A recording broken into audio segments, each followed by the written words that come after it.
Assalamualaikum warahmatullahi wabarakatuh.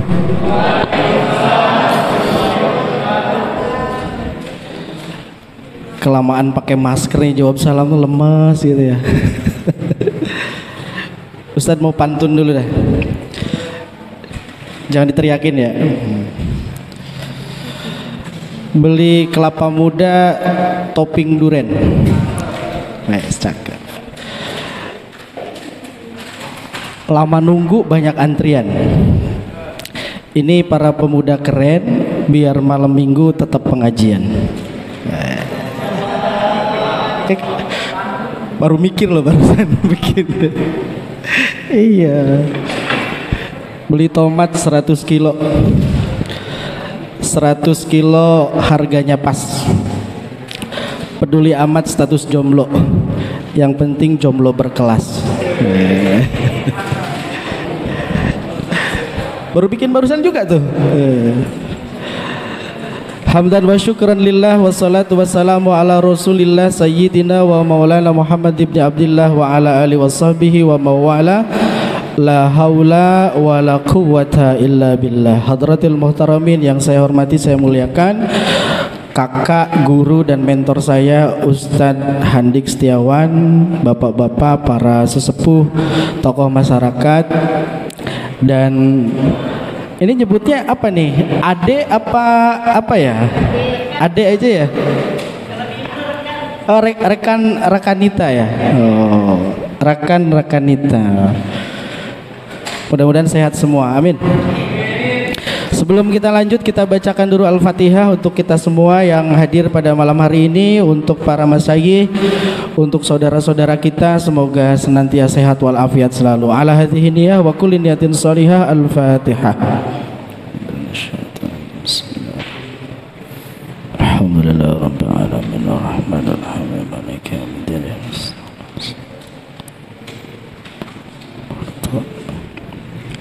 Amin.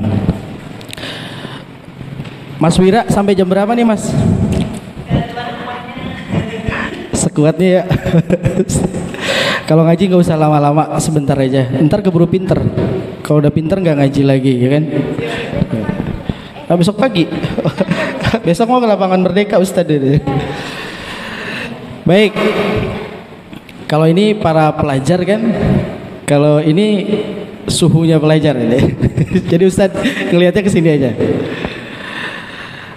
Anak muda sekarang ini harus didekatkan kepada 3 hal minimal. Ini tugasnya Ibnu tapi juga remaja masjid ya. Di balik papan ini kalau ngomong remaja masjid, itu kadang-kadang kita mau nangis berdarah-darah ini. Iya enggak? Kalau ngomongin remaja masjid itu, aduh kayaknya sedih banget gitu. Kayak bapak-bapak akhir bulan gitu, dompetnya tipis kan, sedih gitu. Sedih banget gitu. Kenapa? Karena kalau ngomongin remaja masjid, jumlahnya bisa dihitung dengan kalkulator. Sedikit. Lah makanya nih, dalam tempo yang sesingkat-singkatnya ini, Ustadz titip pesan sama teman-teman rakan-rakanita, ayo deketin diri dulu deh sebelum orang lain ya. Deketin dulu diri sendiri sebelum orang lain dengan 3 hal. Yang pertama, deketin Quran. Setengah persoalan hidupnya udah selesai kalau kita deket sama Quran. Ingat ada peribahasa begini, orang itu ditentukan dengan apa yang dia baca. Jadi kalau mau ngelihat orang itu kelihatan dari apa yang dia baca. Yang dia baca kelas bawah, omongannya bawah. Yang dia baca kelas menengah, omongannya menengah. Kalau dia baca ilmu, mesti yang dikeluarkan adalah ilmu. Nah, sumber segalanya adalah Al-Quran. Ji, kita nyemes Panji aja gitu. Pelatih Persiba ya. Ji, banyak mana baca Quran atau baca status? Ji, banyak mana baca Quran apa baca status? Status ya.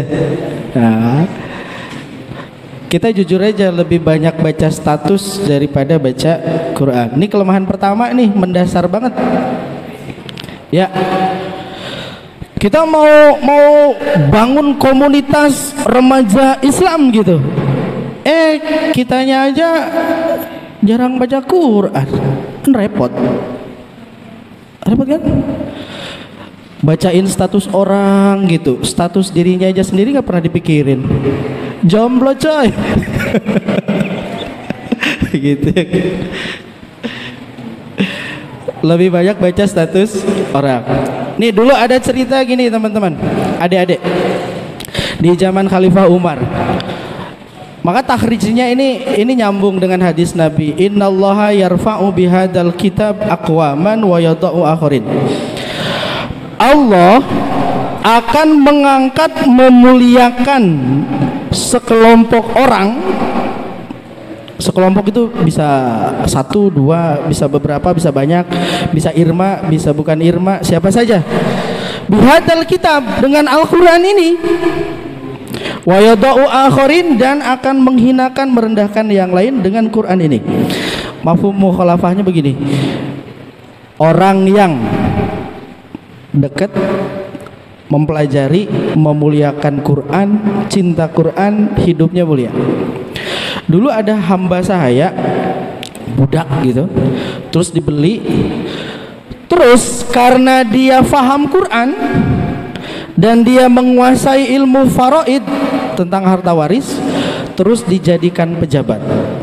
Sayyidina Umar datang waktu itu kunjungan kerja ke wilayah. Siapa ini? Kalau tidak salah namanya Abu Ashfa, kalau tidak salah namanya. Statusnya apa? Diberitahu dulu dia budak, hamba sahaya, pembantu kalau sekarang. Kenapa jadi pejabat? Kenapa jadi pejabat? Dulu di situ gubernurnya Nafi namanya. Kata gubernur Nafi, karena dia faham Quran dan dia faham ilmu faraid. Kata Khalifah Umar, sodakta, kamu benar. Tuh contoh. Jadi kalau mau sukses, mau berhasil, mau gampang hidupnya, deketi Quran. Pegang tuh Quran. Baca juga, jangan cuma dipegang. Pegang. Ya contohnya gampang lah, kalau yang baca-baca tahlil gitu kan, mimpin tahlil itu kan beda sama yang lain kan. Nasi kotaknya 2. Iya kan, ada amplopnya juga tuh. Wira hafal aja tuh. Contoh lah, orang yang dekat sama Quran di dunia udah kelihatan, bedanya udah kelihatan. Nah nih motivasi buat adik-adik ini. Yang pertama kali yang harus ada di kiri kita itu bukan apa-apa, udah Quran aja. Udah di statement kok di Al-Qur'annya sih, hudan, petunjuk, kompas. Ya enggak? Meski sekarang kita punya Google Map, 200 meter belok kanan gitu. Gitu. Itu si Mbak pinter juga ya. 300 meter belok kiri gitu. Taunya paret nyemplung. Tapi Quran ini kompasnya long lifetime, seumur hidup. Makanya dibaca tiap hari, dihafalkan kalau bisa. Pernah dengar cerita lucu nggak dulu? Ada 3 orang ngelamar anaknya kiai. Pernah cerita ini ya? Udah kayaknya. Nah 3 orang ini naksir sama anaknya kiai. Dites 3-3-nya. Kata kiai, ya udah datang terus mau dites. Yang anak pertama, siapa namamu? Furqan gitu. Maka disuruh, ya sudah baca surah Al-Furqan. Set, bisa tuh. Bisa. Lulus. Yang kedua namanya siapa? Rahman. Suruh baca surah Ar-Rahman, Ar-Rahman, Allah wal Quran, dan seterusnya. Yang ketiga ini rada-rada gitu kan. Dites surat panjang gitu kan. Ya, lulus. Yang ketiga, siapa namanya? Nama saya Al-Ikhlas. Suruh baca Al-Ikhlas, lulus dia. Gitu. Ini joke ya, joke. Bahwa ternyata kalau di pondok pesantren dapat istri soleha aja maharnya Quran. Gitu, Ji. Ya, Ji. Sudah berapa juz, Ji? Wes 5, mantap. Yang pertama Quran. Sekarang apalagi gampang banget kan Al-Quran itu di handphone. Udahlah pokoknya sambil nunggu guru datang buka WhatsApp, buka Quran. Buka IG. Buka Quran. Quran dulu dilihat, baca. Asal jangan di kamar mandi aja. Ya kan? Usahakan punya wudu baca Quran. Beda, pokoknya beda. Beda antara yang dekat sama Quran dengan yang jauh sama Quran. Udah, Ustadz buktikanlah sekarang. Kalau kurang percaya bagaimana orang diperlakukan mulia orang-orang yang dekat Quran. Contoh, sekarang ke sekolah ada jalur tahfiz. Iya enggak? Iya enggak?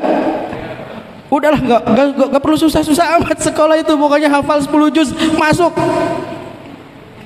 Itu tadi ada jalur tahfiz. Masuk kampus ada jalur tahfiz. 5 juz, 10 juz, apalagi 30 juz masuk. Bagaimana Al-Quran sekarang diakui? Tuh. Ya. Adik-adik semuanya, yang pertama sebelum keluar, apapun visi, misi, organisasi, pergerakan, lembaga, tapi penghuninya, pengurusnya, aktivisnya, nomor pertama yang harus ditanamkan adalah berquran. Kalau tadi berjuang, belajar, bertakwa, ya bertakwa dari bagiannya berquran. Gitu ya. Halo. Oh, kayaknya ngantuk ya. Oke, nomor 1 Al-Quran. Yang kedua, apa yang harus didekati? Gampang, dari Al-Quran yang paling ringan. Yang kedua, masjid.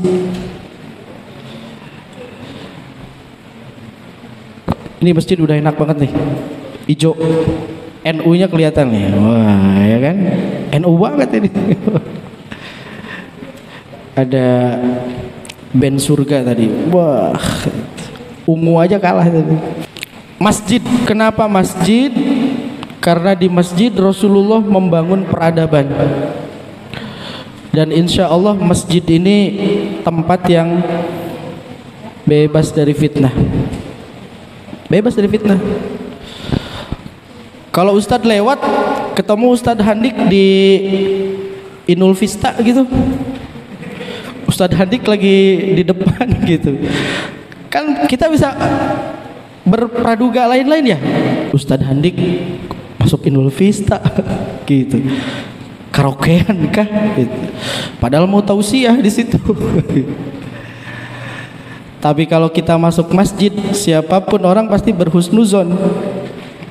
Meskipun di beberapa tempat celengan habis. Ya itu kan kasus per kasus. Tapi pada umumnya kalau kita masuk masjid, insya Allah baik, kebaikan. Ada meme deh di medsos tuh, jangan takut kehilangan sendal di masjid, tapi harus takut kalau sendalnya tidak pernah kelihatan di masjid. Gitu. Ini alhamdulillah nih di sini Ustadz suka dengerin yang azannya anak muda, yang qomatnya anak muda, gitu, yang puji-pujian anak muda. Banyak masjid di Balikpapan, nggih Ustadz. Wira juga tahu yang azannya kan udah senior banget gitu. 7 oktav azannya. Allah gitu. Kasihan itu sudah. Nah, anak-anak muda ini yang harus dekat ke masjid. Anak-anak muda ini harus dekat ke masjid. Coba lihat nanti surah At-Taubah ayat 18 kalau tidak salah ayatnya, fa'asa ulaika ayyakunu minal muhtadin. Tuh. Innama ayat pertamanya innama ya'muru masajidallahi man amana dan seterusnya. Ayat terakhir fa'asa ulaika ayyakunu minal muhtadin. Oh, baca. Semoga mereka yang memakmurkan masjid termasuk golongan orang-orang yang mendapatkan petunjuk.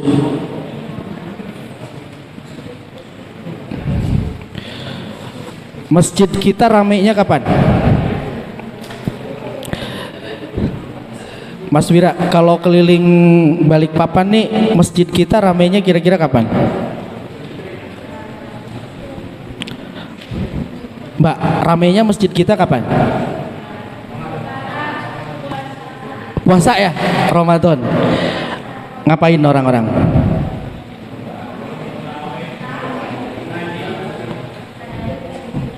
Taraweh, tadarus gitu. Ustadz menemukan fakta lain. Ternyata di bulan Ramadan masjid kita penuh sama orang-orang untuk tidur. Tidur di masjid siang. Gak apa-apa, gak apa-apa, bagus.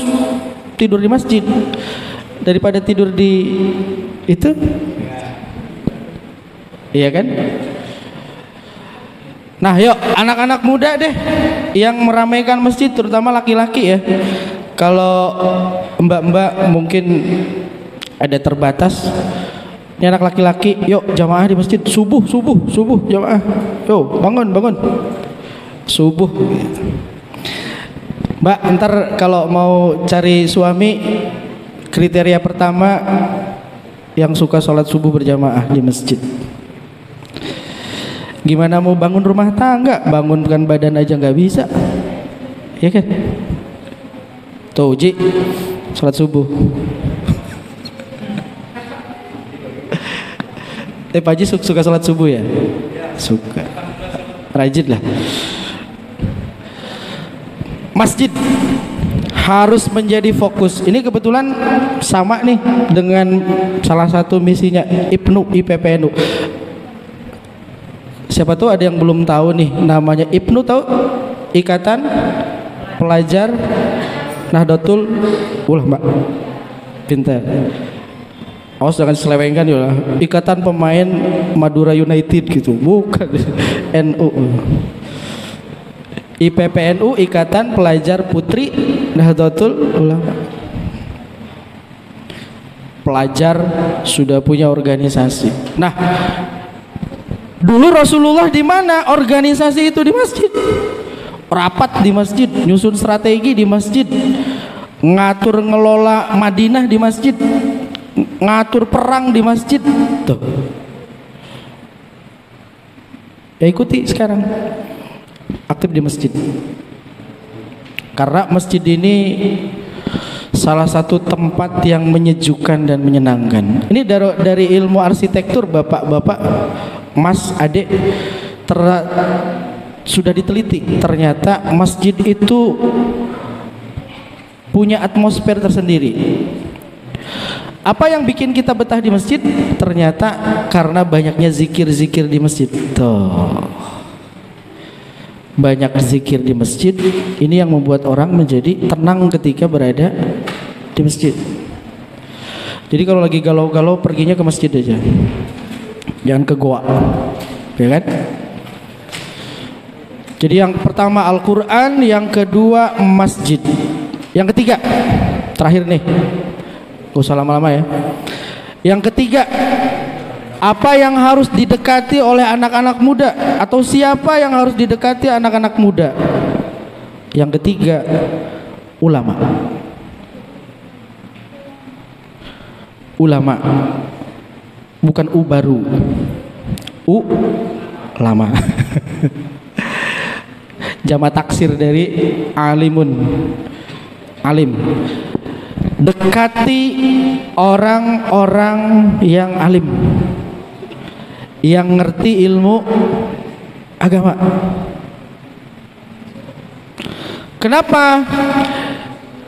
Ini di Nasoil Ibad disebutkan gini, sayati ala zamanun ala ummati, ini ya, akan datang di akhir zaman kepada umatku yafirruna minal ulama wal fuqaha, orang-orang akhir zaman itu jauh dari ulama, ahli fikih.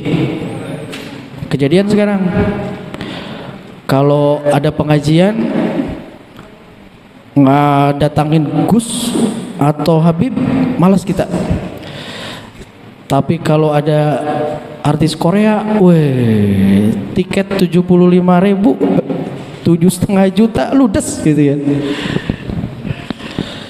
Jauh dari ulama dan ahli fikih. Maka ini ada 3 sebabnya. Fayabtaliyahumullahu bisalasi baliyatin, Allah akan memberikan 3 ujian. 1, yarfa'ul barakata min kasbihim, Allah akan mengangkat berkah, berkahnya hilang.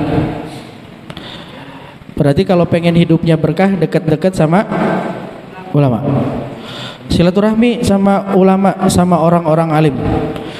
Kalau di sini anak-anak remaja ada Ustadz Handik.